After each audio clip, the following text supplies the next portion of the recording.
Right, we're going to change a battery on a turn of the century G2000. So you will need an O-ring. They always get destroyed when you open the case.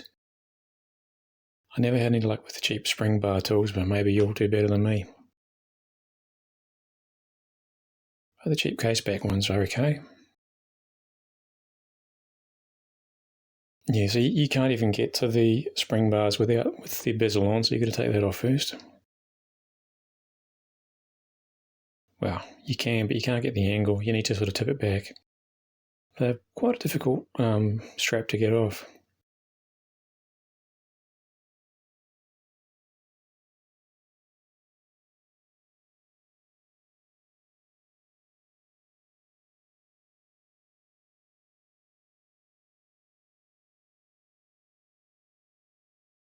You can see the O-ring getting chewed up there, and oh no, what's happened here?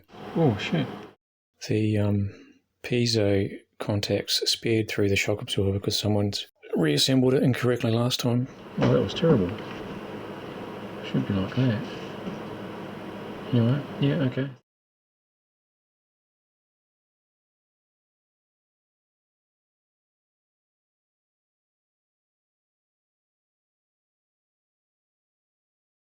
That one's covered in some green shit that came off the shock absorber pad, which I subsequently cleaned off. It looks like corrosion, but it's not. It's just something that leaches out of the shock absorber material on these 25-year-old watches.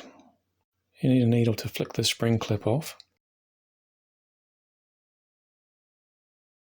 Use plastic tweezers so you don't short the battery.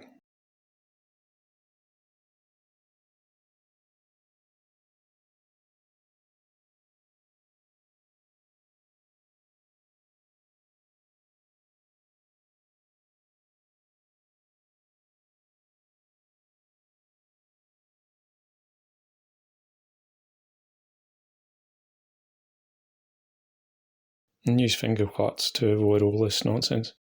I did the second one using finger cots, but it's not on video.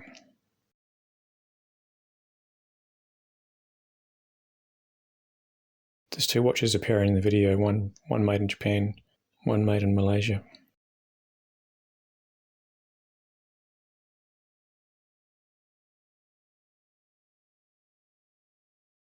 And that one didn't even lose the time.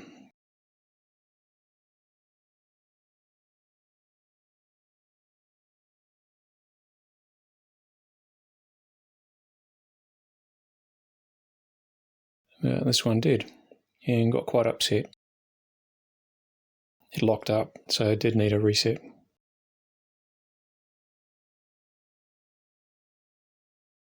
And now we'll put the shock absorber in the correct position. It goes in first, and there's two notches, two holes that line up with studs on the plastic bit underneath that, and then the plastic cover goes on.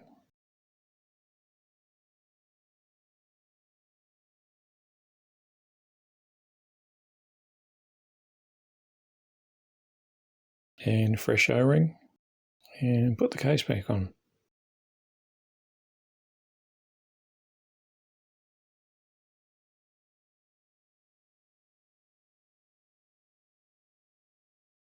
Oh, it doesn't leak. Hooray.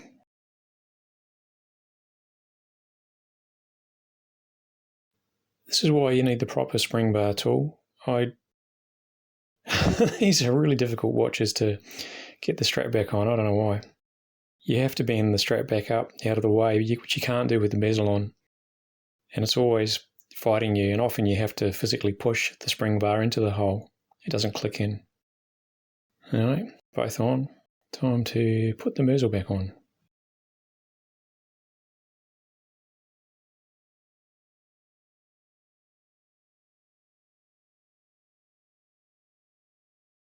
Now, I use some dry lube, it's wax, on the screws just so they don't rust and makes them go in nicely.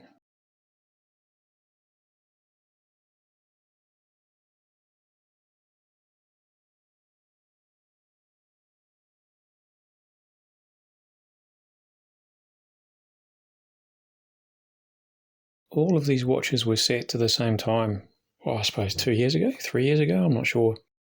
You can see they've all drifted tremendously. The square at the top's the correct time. Slightly different EL panel colours or brightnesses.